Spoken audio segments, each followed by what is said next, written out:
ఏది అయినా ట్రై చెయ్యి ఆచి చికెన్ మసాలా. ఆచి చికెన్ మసాలా రకాల వస్తువుల్ని ఇప్పటికి ప్రొక్యూర్ చేస్తున్నారు. తొందరలోనే ఇంకా ఒక 30 రకాల చెత్తని కలెక్ట్ చేసే పరిస్థితికి వస్తారు. తద్వారా చాలా వరకు చెత్త అంతా కూడా మళ్ళా పరిశ్రమలకు వెళ్తుంది, సర్క్యులర్ ఎకానమీకి వెళ్తుంది. తద్వారా మళ్లీ ప్లాస్టిక్ చేయడం, లేకపోతే అనేక రకాలైనటువంటి వస్తువులు తయారు చేసే పరిస్థితికి వస్తామని చెప్పి కూడా నేను మీకు తెలియజేస్తున్నాను. ఈరోజు దీనికి కావలసిన కొన్ని వేల వెహికల్స్ ని పెట్టాం, ట్రై సైకిల్స్ పెట్టాం, ఆటోలు పెట్టాం, కాంపోస్ట్ వ్యాన్లను కూడా పెద్ద పెద్ద వ్యాన్లు పెట్టి కంప్రెస్ చేసి ఎక్కడికక్కడ తీసుకుపోయే పరిస్థితికి వచ్చాం. నిన్న నేను విశాఖపట్నం వెళ్ళొచ్చాను. విశాఖపట్నంలో మీరు చూస్తే దగ్గర దగ్గర వేస్ట్ నుంచి కరెంటు తీస్తారు, చెత్త నుంచి కరెంటు తీస్తారు. ఆ రోజు నేను ముఖ్యమంత్రిగా ఉన్నప్పుడు పెడితే అన్ని నిలిపేసి 2 మాత్రం అడ్వాన్స్ స్టేజ్కి వస్తే ఒకటి గుంటూరు, 2 విశాఖపట్నం పనిచేస్తున్నాయి. ఇప్పుడు మళ్లీ ఒక 5 ప్లాంట్లు పెడుతున్నాం. ఈ 5 ప్లాంట్లు పెడితే పట్టణ ప్రాంతాల్లో చెత్త అంతా కూడా ఈ యొక్క కరెంటు తయారు చేసే ప్లాంట్లకు వెళ్తాయి. అదే సమయంలో గ్రామీణ ప్రాంతాల్లో కూడా తడి చెత్త, పొడి చెత్త. నేను మిమ్మల్ని అందరినీ ఒకటే కోరుతున్నా, తడి చెత్తని కాంపోస్ట్ గా తయారు చేసుకుంటాం, సెగ్రిగేట్ చేయాలి. అదే మరి పొడి చెత్తని 2 విధాలుగా కూడా సెపరేట్ చేసుకుంటాం. సర్క్యులర్ ఎకానమీ బయట సర్క్యులర్ ఎకానమీ పోతాయి, కొన్ని పనికి రాకపోతే కరెంటు ఉత్పత్తికి గాని ఇంకొక విధంగా ఉపయోగించే పరిస్థితి వస్తాయని చెప్పి కూడా నేను మీకు తెలియజేస్తున్నా.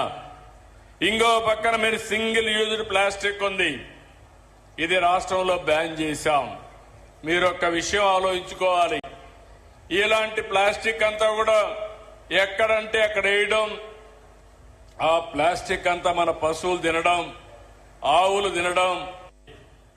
ఈరోజు ఒక పెన్షన్ మీరు చూశారు, 4,000, 6,000, 10,000, 15,000 అవసరాన్ని బట్టి భారతదేశంలో ఏ రాష్ట్రం కూడా దరిదాపుల్లో కూడా లేదు.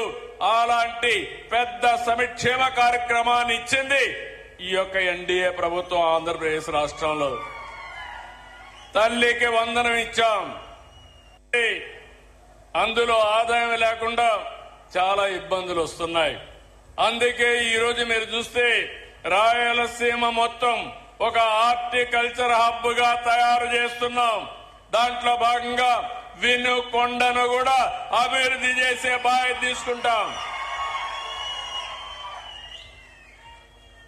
ప్రతి ఒక్కడికి అన్నం పెట్టాలనే ఉద్దేశంతో మధ్యాహ్నం గాని, సాయంత్రం గాని, తెల్లవారి గాని తిండి లేదు, అదే మరి ఆకలితో బాధపడుతుందని పరిస్థితి రాకూడదని 5 రూపాయలకే ఈ రోజుట్లో మీకు భోజనం పెడుతున్నామంటే అది ప్రభుత్వం యొక్క విధానం. అయిపోదు, అట్లా కాకుండా short term, medium term, long term పెట్టుకుని వాళ్ళ ఇంట్లో చదువుకునే పిల్లలుంటే బాగా చదివించి వాళ్ళకుండే ఆస్తులన్నీ కూడా చిన్న చిన్న ఆస్తులుంటే ఆ ఆస్తులను కూడా ఆదాయాన్ని పెంచే మార్గాలు వారికి నేర్పించి వారు మీ కుటుంబంతో సమానంగా కాకపోయినా కుడి ఎడమగా తీసుకుపోయే బాధ్యత, ఆ 100 కుటుంబాలని ప్రయోజకులుగా చేసే బాధ్యత శివశక్తి ఆంజనేయులు గారిదని చెప్పి కూడా నేను మీకు తెలియజేస్తున్నా. మీ అందరికి నేర్పించాలా? ఒకసారి మీరు గుర్తుపెట్టుకోవాలి, నేను ఏం చెప్పినా మీ హితం కోసం చెప్తాను. మందులు మందులే, కెమికల్సే. కెమికల్ తింటే దానికి సైడ్ ఎఫెక్ట్స్ కూడా ఉంటాయి. అవి తినకుండా జాగ్రత్త తీసుకుంటే ఆహారపు అలవాట్లు గాని, ఆరోగ్య సూత్రాలు మీరు పాటిస్తే మీరు మీ కుటుంబం ఆనందంగా ఉంటారు. దీర్ఘకాలం ఆరోగ్యంగా ఆనందంగా ఉండే అవకాశం వస్తుంది. నేను ఈ విషయమే కాకుండా వ్యవసాయాన్ని చెప్పాను. ఏఐ అగ్రానమిస్టులు తీసుకొస్తాం. ఇవన్నీ ప్రపంచంలో ఉండే నాలెడ్జ్ని మీ పొలం దగ్గరికి, మీ పిల్లల దగ్గరికి, మీ ఇంటికి తీసుకొచ్చే బాధ్యత ఈ ప్రభుత్వం తీసుకుంటాం. అయితే దీనిపైన మీరు గుర్తుపెట్టుకోవాలి, నిన్న కూడా నేను చూశారు మీరు, నేను ఢిల్లీకి వెళ్ళాను. మన ప్రధానమంత్రి గారు ఒక పెద్ద ఎత్తున ప్రపంచం మొత్తం పెద్ద పెద్ద కంపెనీలందరినీ పిలిపించారు. ఏఐ మీద సదస్సు పెట్టారు. భారతదేశం అని చెప్పి మరొకసారి విజ్ఞప్తి చేస్తున్నారు. అలాంటి మంచి కార్యక్రమానికి శ్రీకారం చుడితే కాంగ్రెస్ వాళ్ళైతే బట్టలిప్పేసి తిరుగుతారు. అక్కడ ఏమనాలి నాకైతే అర్థం కాలేదు. చాలా బాధ కలిగింది, ఆవేదన కలిగింది. ప్రపంచంలో 60-70 దేశాలు టెక్నాలజీలో ముందుకు పోతా ఉంటే అలాంటి దాన్ని స్వాగతించాల్సిన వ్యక్తులు, మన యువత ప్రయోజనాలు కాపాడవలసినటువంటి పార్టీలు బాధ్యత లేకుండా అర్ధనగ్నంగా వచ్చి ప్రదర్శనలు చేశారంటే దీన్ని చాలా తీవ్రంగా ఖండిస్తున్నా, గర్హిస్తున్నా. మంచిది కాదు, ఇది దేశానికి నష్టం అని చెప్పి కూడా మీకు తెలియజేస్తున్నా. మీలో కూడా ఒక ఆలోచన రావాలి. మీరు ఆ రోజు నేను చూశాను, నేను పవన్ కళ్యాణ్ గారు అదే మరిగా బీజేపీ కలిశాం. ఆ రోజు మీ అందరికీ ఒక మాట చెప్పాను, మేము ముగ్గురం కలిసింది మా కోసరం కాదు, ఈ రాష్ట్రాన్ని పునర్నిర్మాణం చేయాలి, పూర్వ వైభవం తేవాలి, సంక్షేమం, అభివృద్ధి, సుపరిపాలనకు నాంది పలుకుతా ఉంటే నేను ఎన్నో ఎన్నికల్లో పోటీ చేశాం. మన నాయకుడు ఎన్టీ రామారావు గారు ఉన్నప్పటికంటే 94% సీట్లు ఎక్కువ గెలిపించారు. పెట్టిన అభ్యర్థుల్లో 94% గెలిచాం. అది నాకు ఎప్పుడూ జ్ఞాపకం ఉంది. నేను మిమ్మల్ని అందరినీ ఒకటే కోరుతున్నా, మీరు కూడా గుర్తుపెట్టుకోవాలి. ఆ రోజు మనం చూస్తే విధ్వంసమైన ఆర్థిక వ్యవస్థ, ఆంధ్రప్రదేశ్ అంటే అందరూ చీకొట్టే పరిస్థితి. మన వాళ్ళు ఇక్కడ పెట్టిన పరిశ్రమలు మేము ఇక్కడ వద్దు అని వేరే రాష్ట్రాలకు పారిపోయే పరిస్థితి. పెట్టుబడులు పెట్టాలంటే మనుషులు వచ్చేవాళ్ళు కాదు, అప్పులు ఇవ్వాలంటే ఎవరు ఇవ్వకుండా 12.5%, 13% అప్పులు తీసుకొచ్చారు. ఆస్తులు తాకట్టు పెట్టి అప్పులు తీసుకొచ్చారు. మీకు కూడా గుర్తుపెట్టుకోవాలి, ఒక్కోసారి మన వ్యవస్థ, మన కుటుంబం కూడా ఆర్థికంగా దెబ్బతింటే అప్పిచ్చేవాడు కూడా ఏదో ఒకటి తాకట్టు పెట్టమంటాడు. తాకట్టు పెట్టినా అధిక వడ్డీతో డబ్బులు ఇస్తారు. అదే గాని తిరిగి ఇస్తాడంటే తక్కువ వడ్డీతో డబ్బులు ఇస్తారు. అది నమ్మకం. ఆ నమ్మకాన్ని పోగొట్టారు. కానీ నేను ఒక మాట చెప్పాను, నన్ను నమ్మారు, మా కూటమిని నమ్మారు. ఆ మాట నిలబెట్టుకోవడానికి ఎన్ని కష్టాలున్నా పర్వాలేదని సూపర్ 6 ని అనుకున్న టైం కంటే ముందు మీకు ఇచ్చి మీలో ఒక నమ్మకాన్ని కల్పించాం. ఈ రోజు మీరు చూస్తే ప్రతి అడుగు మీకోసం ఇస్తున్నాం, ప్రతి క్షణం మీకోసం ఆలోచిస్తున్నాం, ప్రతి అవకాశాన్ని సద్వినియోగం చేసుకుంటున్నాం. దానివల్ల 20 లక్షల కోట్ల రూపాయలు పెట్టుబడులు వచ్చాయి. 23 లక్షల మంది మన పిల్లలకు ఉద్యోగాలు వస్తాయి. ఆ రోజు మెగా డిఎస్సి పెడతానన్నాను. 15,600 మంది పిల్లలకు ఉద్యోగాలు ఇచ్చిన ఘనత ఈ కూటమి ప్రభుత్వాన్ని. పోలీస్ కానిస్టేబుల్ కు ఉద్యోగాలు ఇచ్చాం. అదే మాదిరిగా ఈ రోజు మీరు చూస్తే గుంతల పడిపోయిన రోడ్లు, గ్రామాలకు పోవాలంటే ఇబ్బంది, డబ్బులు లేవు, మనస్సు ఉంది. అందుకే మా అధికారులు చెప్పాను, ఏమైనా పర్వాలేదు, గుంతలు పూడ్చే కార్యక్రమం తీసుకోమన్నా. నేను ఒకటి హామీ ఇస్తున్నా, ఈ రోజు గుంతలు లేని రోడ్లుంటాయి, రేపు రాబోయే రోజుల్లో బ్రహ్మాండమైన రోడ్లు మీకు కల్పించే బాధ్యత మేము తీసుకుంటామని మరొక్కసారి హామీ ఇస్తున్నాను. ఇది మార్పు అవునా కాదా అని అడుగుతున్నా. మార్పు చూశారా లేదా అని మిమ్మల్ని అడుగుతున్నాను. ఢిల్లీలో కాంగ్రెస్ పార్టీ చేసే పనులు మీరు చూశారు. ఇక్కడ ఒక పార్టీ ఉంది, నేను ఎప్పుడూ చూడలేదు. నేను అధిక అపోజిషన్ లో ఉంటే అసెంబ్లీలో మా మిస్సెస్ ను కూడా తిట్టే పరిస్థితికి వస్తే ఎంత నేను బాంబులకు కూడా, క్లేమోర్ మైన్స్ కూడా భయపడలేదు. 23 క్లేమోర్ మైన్స్ నా మీద ప్రయోగించినప్పుడు సాక్షాత్తు నన్ను కాపాడింది వెంకటేశ్వర స్వామి దిగొచ్చి కాపాడాడు. అలాంటి నేనెప్పుడు కూడా వెంకటేశ్వర స్వామి మా ఇంటి దైవం. నేనెప్పుడు మా ఇంటి నుంచి చూస్తే వెంకటేశ్వర స్వామి నామాలు కనపడస్తాయి మంగాపురం ఆ సైడ్ నుంచి. అలాంటి వెంకటేశ్వర స్వామికి అపచారం చేసే పరిస్థితి ఈ మధ్యలో మీరు చూస్తున్నారు. అధికారంలో ఉంటే బూతులు తిడతారు, అపోజిషన్ లో ఉంటే కూడా బూతులు తిడతారు. ఇది ఎక్కడ న్యాయమో ఏమయ్యా? మీకు ఇది కరెక్టేనా? మీకైతే కోపం రాదా? మీ తల్లిని తిడితే మీకు కోపం రాదా? మీ ఇంట్లో వాళ్ళని తిడితే మీకు కోపం రాదా? మనం తిట్టించుకోవడానికి రాజకీయం చేస్తున్నావా?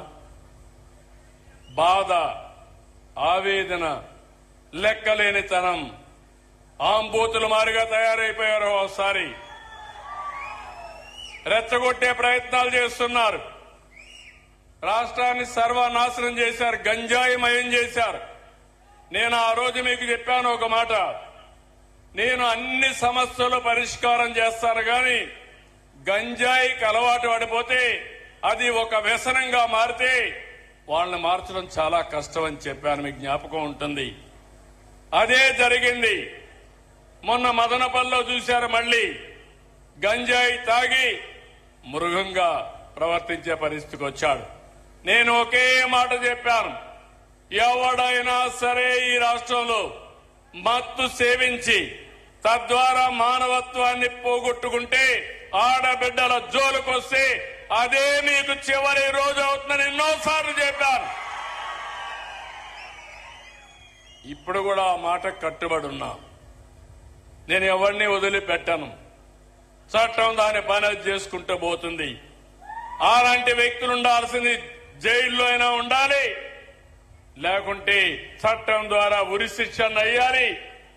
ఆ భయంతో ఎవరైతే ఈ తప్పులు చేశారో వాళ్లే అఘాయిత్యం చేసుకునే పరిస్థితి వస్తారు తప్ప ఎవరిని వదిలిపెట్టే పరిస్థితి ఉండదని మరొకసారి మీకు హామీ ఇస్తున్నా. నాకు ఒక వారసత్వంగా వచ్చింది మీరు చెప్పాలి, ప్రజలు ఆలోచించాలి.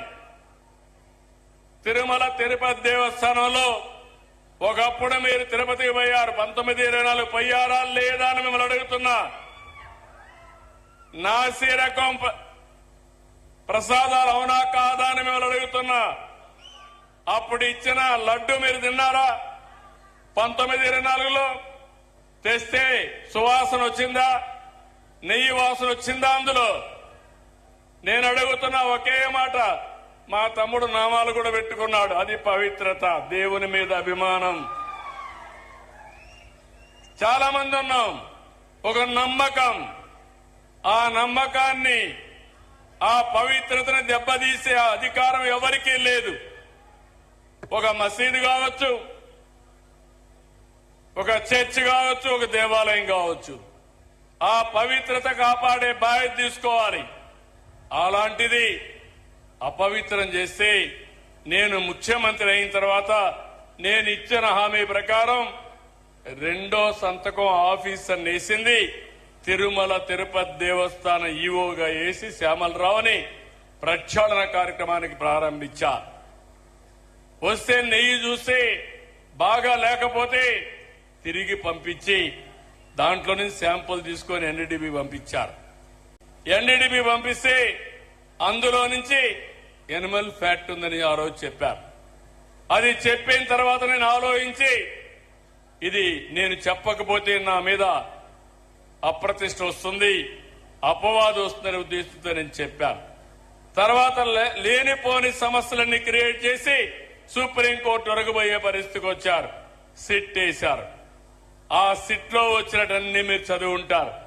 చాలా స్పష్టంగా చెప్పారు, అసలు ఇది నెయ్యే కాదు, కెమికల్స్ తో తయారు చేసిన నెయ్యి అని చెప్పారు. రాష్ట్ర ప్రభుత్వాన్ని కూడా యాక్షన్ తీసుకోమని అధికార యంత్రాంగం పైన ఒక రిపోర్ట్ పంపించారు. ఇవన్నీ వస్తే తప్పుని తప్పించుకోవడానికి, వాళ్ళు చేసిన తప్పును వేరే వాళ్ళపైన వేయడానికి ప్రయత్నం చేసే నీచులున్నారంటే ఏమనాలి నాకైతే అర్థం కావడంలా. మీరందరూ ఒకసారి గుర్తుపెట్టుకోండి, ఆ రోజు నా మీద నేనే ముఖ్యమంత్రి, తెల్లవారు నిద్రలేశాను.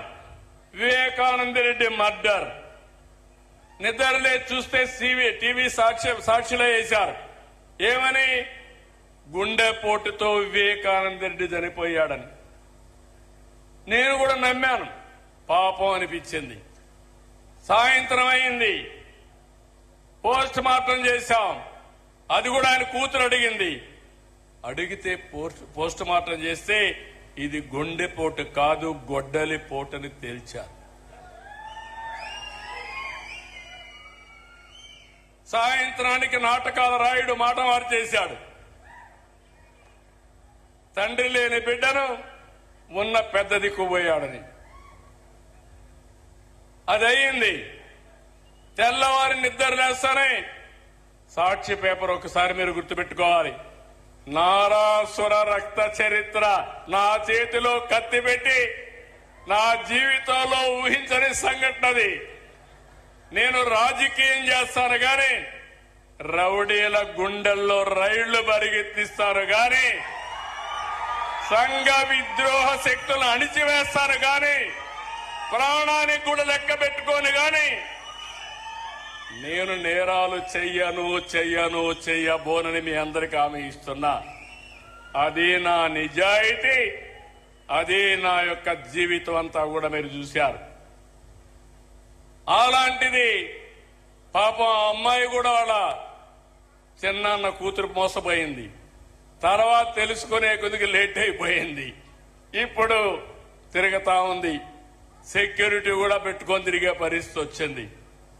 నిన్న మీరు చూస్తే ఇంత స్పష్టంగా చెప్పితే, అపవిత్రం చేశారని చెప్తే, అవినీతి జరిగిందని చెప్తే తిరిగి హెరిటేజ్ అనే కంపెనీ తీసుకొచ్చి నా పేరే వేసి తప్పించుకోవాలంటున్నానంటే కరుడు గట్టిన నేరస్తుడు అవునా కాదా అని మిమ్మల్ని అడుగుతున్నా. అలాంటి నేరస్తులతో రాజకీయం చేయాలనా? ఏమంటారు మీరు? అంటే మీకు బాధ్యత లేదా? నాకు ఒక్కడికైనా బాధ్యత, రాష్ట్రాన్ని కాపాడుకోవడం మీకు బాధ్యత లేదా? ఎందుకు మీరందరూ కూడా గట్టిగా ముందుకు రావడం లేదు నేను అడుగుతున్నా. మంచిని అభినందించాలి, చెడుని ఖండించాలి. చెడు వ్యక్తులను కూడా ఎక్కడికక్కడ మీరు నిరాకరించే పరిస్థితి రావాలి. అప్పుడే రాజకీయాలు ప్రక్షాళన అవుతాయి. అట్లా కాకుండా ఏదో చిన్న దీని మీదనే ఆలోచిస్తా కూర్చుంటే నాకెందుకు వచ్చిందని మీరు ఇంట్లో పడుకుంటే 5 ఏళ్లు మీకోసం నేను కష్టపడ్డా. కడాన నాకు ఎప్పుడూ ఊహలో కలలో కూడా ఊహించలేదు. నేను కూడా జైలుకు పోవాల్సి వచ్చింది. దేని మీద పోయాను మీరు చూశారు. నాకు ఒక నోటీస్ ఇస్తే నేను సమాధానం చెప్పేవాడిని. ఉన్న పళంగా నిన్ను అరెస్ట్ చేస్తున్నా అని పట్టుకొచ్చి లోపలేసే పరిస్థితికి వచ్చారు. కానీ దేనికోసం పోరాడాను? దేనికోసం? 45 సంవత్సరాలుగా నన్ను అభిమానించారు. ఎవరికి ఇవ్వని గౌరవం నాకు ఇచ్చారు. సమైక్య ఆంధ్రప్రదేశ్ లో గాని, ఈ రాష్ట్రంలో గాని. నేను మీరు కష్టాల్లో ఉన్నారని, ఇబ్బందుల్లో ఉన్నారని, దౌర్జన్యాలున్నాయని నేను కూడా పారిపోతే ఈ రాష్ట్రం ఏమవుతుందో ఆలోచించి నా ప్రాణం పైనా పర్వాలేదు, ఈ రాష్ట్రాన్ని కాపాడడం కోసం ముందుకు పోయాను. చాలా మంది అన్నారు జైల్లో నుంచి మీరు తిరిగి రారన్నారు. నేను ఎప్పుడూ భయపడలేదు. నేను ఒకే మాట చెప్పా, నేను 23 క్లెయిమోర్ మైన్స్ నా మీద వేసినప్పుడే భయపడకపోతే దీనికి నేను భయపడనని చెప్పాను. ఒక పద్ధతి కోసం, ఒక పర్పస్ కోసం ఉన్నప్పుడు భయపడను. అది నా నైజం. ఇప్పుడు చూస్తే నిన్న సాక్షాత్తు వెంకటేశ్వర స్వామి ఫోటో కూడా కౌన్సిల్లోకి తీసుకెళ్లిపోయారు. ఏం తమ్ముళ్ళు, ఇది మీకు న్యాయం అనిపిస్తుందా? న్యాయం అనిపిస్తున్నానని మిమ్మల్ని అడుగుతున్నా. ఇలాంటి వాడితో నేను రాజకీయం చేయాలని మిమ్మల్ని అడుగుతున్నా. చెప్పులేసుకొని వెంకటేశ్వర స్వామి ఫోటోలు తీసుకొని ఇసిరిసేస్తారు. అంటే ఏంటి మీ అజం? ఏంటి మీ అహంకారం? మీ అహంకారం అంతా ఒకటి, ఒక రాజకీయ పార్టీ అని. శివుడి తల మీద పాముంటే మనం ఏం చేయలేము ఒకసారి. అదే అనుకుంటున్నారు. నేను తప్పకుండా శివుడి తలపైన పాముంటే నమస్కారం పెట్టి శివుడికి దాన్ని బయట తీసుకొచ్చి పాముని ఏం చేయాలో అది చేస్తామని చెప్పి కూడా నేను మీకు తెలియజేస్తున్నా. ఎవరి కోసం ఇది? మీకోసం అవునా కాదా? పల్నాడులో ఏం జరిగింది? రాజకీయాలు ఏంటి? ముఠా కక్షలు. రాయలసీమ మొత్తం ముఠాల్ని పూర్తిగా అణిచివేసి ఈరోజు రాయలసీమ కరువు సీమ కాదు, రతనాల సీమని హార్టికల్చర్ హబ్ గా తయారు చేస్తున్నారు. నీళ్లిచ్చా హార్టికల్చర్ హబ్ చేస్తున్నా, రైతాంగాన్ని బాగు చేసే బాధ్యత తీసుకున్నా. ఇక్కడ కూడా మిమ్మల్ని అందుకే అడుగుతున్నా. నేను చాలా పెను మార్పులు తీసుకురావాలనుకుంటున్నాను. ప్రతి ఎకరాకు నీళ్లు ఇవ్వాలనుకుంటున్నాను. కరెంటు ఛార్జీలు పెంచకుండా ఉండాలనుకుంటున్నాను. మన పిల్లలకందరికీ ఉద్యోగాలు ఇవ్వాలనుకుంటున్నాను. ప్రతి ఒక్కరికి ఐటీ నేర్పించాలనుకుంటున్నాను. ప్రతి ఒక్కరు కూడా కష్టపడి పనిచేయడమే కాకుండా స్మార్ట్ గా పనిచేసే విధానానికి శ్రీకారం చుడతాను. మీ జీవన ప్రమాణాలు పెంచుతాను. ఇలాంటి కార్యక్రమాలు నేననుకుంటే 24 గంటలు నిద్రలేస్తే ఇదే ప్రయోగాలు, చెత్త ప్రయోగాలు, పాతకాలపు రాజకీయాలు. మొన్న బయట వస్తే మీరే చూశారు. బయట వస్తే బలవంతంగా మనుషులు తీసుకొస్తారు. వాళ్ళ కారుల కిందనే మనుషులు చంపేస్తారు. చంపేసి మళ్లీ గవర్నమెంటే చంపిందని మన మీద నెప్పవేస్తారు. పరామర్శలో పోతారు. పోతూ పోతూ మనుషులు చంపేస్తారు. వీళ్ళు మాత్రం పరామర్శించరు. బతుకుండే వాళ్లే పరామర్శిస్తారు. బూతులు తిట్టిన వాళ్లే పరామర్శిస్తారు. నీకోసరం వచ్చి చనిపోతే పరామర్శించిన పార్టీలు ఇవన్నీ. అందుకే నేను అడుగుతున్నా, నేను చెప్పకూడదు అనుకున్నాను. వెంకటేశ్వర స్వామి విషయం బయట మాట్లాడడం మంచిది కాదని కొద్దిగా ఓపిక పట్టాను. కానీ 2 రోజులు ఓపిక పడితే తిరిగి ఆ నెపాన్ని నా మీద వేసి దొంగని తప్పించుకునే పరిస్థితికి వస్తే దొంగను పట్టి నడి రోడ్లో నిలబెట్టవలసిన బాధ్యత, పోలీసింగ్ చేయాల్సిన బాధ్యత నా పైన ఉంది. అవునా కాదా? నేను చెప్పింది వాస్తవం. చేలు పైకెత్తండి. మీరు నాతో నడుస్తారా అని మిమ్మల్ని అడుగుతున్నా. Thank you. అది మీరు చేయండి. మనం మంచిగా చేద్దాం. నేను ఇక్కడికి వచ్చినప్పుడు మీ ఎమ్మెల్యే గారు, చీఫ్ విప్ గారు కొన్ని విషయాలు ఇక్కడ నాకు చెప్పారు. ఒకటి, మీరు చూస్తే ఇక్కడ 100 పడకల ఆసుపత్రిని వినుకొండ సిహెచ్ని 100 పడకల ఆసుపత్రిగా చేయమన్నారు. తప్పకుండా ఈ హాస్పిటల్ ని 100 పడకల ఆసుపత్రిగా చేస్తున్నామని చెప్పి కూడా నేను మీకు తెలియజేస్తున్నా. అదే మరి ట్రామా కేర్ సెంటర్ కావాలన్నారు. డయాలసిస్ ట్రామా కేర్ సెంటర్ కూడా పెడతామని చెప్పి నేను మీకు తెలియజేస్తున్నా.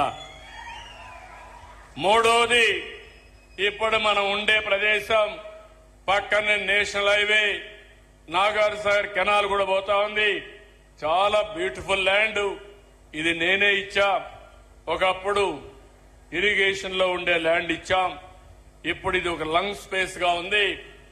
వినుకొండకు శోభ తెచ్చే విధంగా దీంట్లో ఏమేం పెట్టాలో నేను ఇప్పుడే నారాయణ గారు చెప్పా. 100 కోట్ల 50 కోట్ల ఏం కావాలని అన్ని కూడా ఆలోచించి ఈ వినుకొండలో ప్రతి ఒక్కరికి ఉపయోగపడే విధంగా one of the best development ఇక్కడ చేస్తామని మీ అందరికీ హామీ ఇస్తున్నా.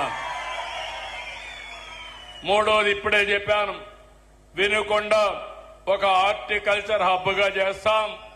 నీళ్లు ఇవ్వడమే కాకుండా పండ్ల తోటలన్నీ పెంచి బ్రహ్మాండంగా ముందుకు తీసుకుపోతామని కూడా మీ అందరికీ హామీ ఇస్తున్నా.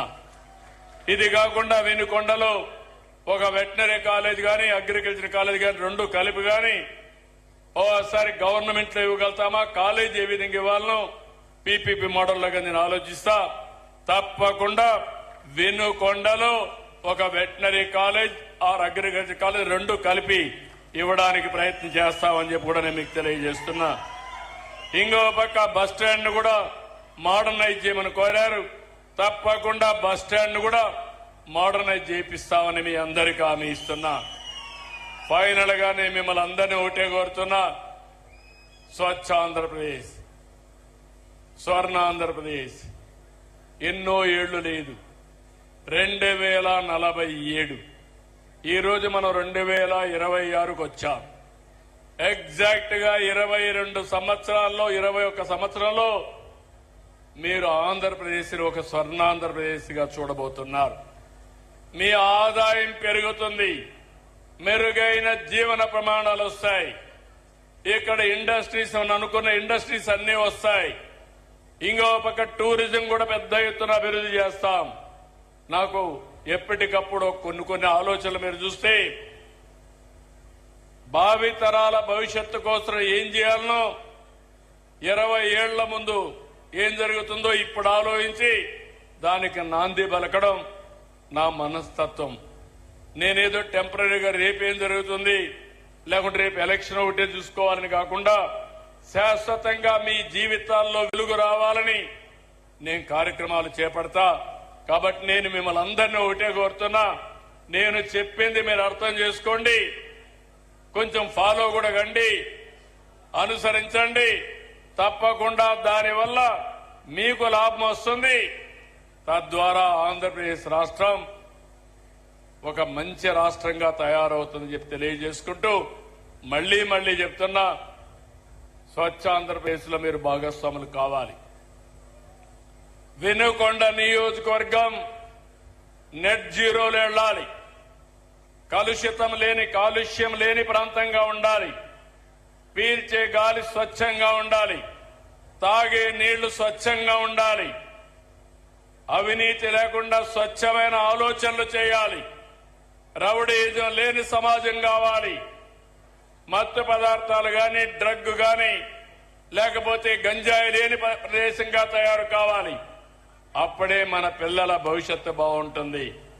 నేను అందుకనే ఇవన్నీ మీకు ఎందుకు చెప్తున్నానంటే, నేను గట్టిగా చెప్పకపోతే మీరు తాత్కాలికంగా నేను ఇచ్చే సంక్షేమ కార్యక్రమాల వరకే ఉంటే దీర్ఘకాలికంగా దెబ్బతింటాం.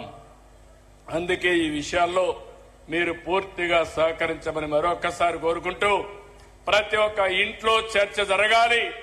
టెక్నాలజీ కరెక్ట్ గా ఉపయోగించుకోవాలి. రెండోది స్వచ్ఛమైన ఆలోచనలు చేయాలి. విలువలతో కూడిన సమాజం కోసం మనం ముందుకు పోవాలని మరొకసారి కోరుకుంటూ అందరికీ నమస్కారాలు.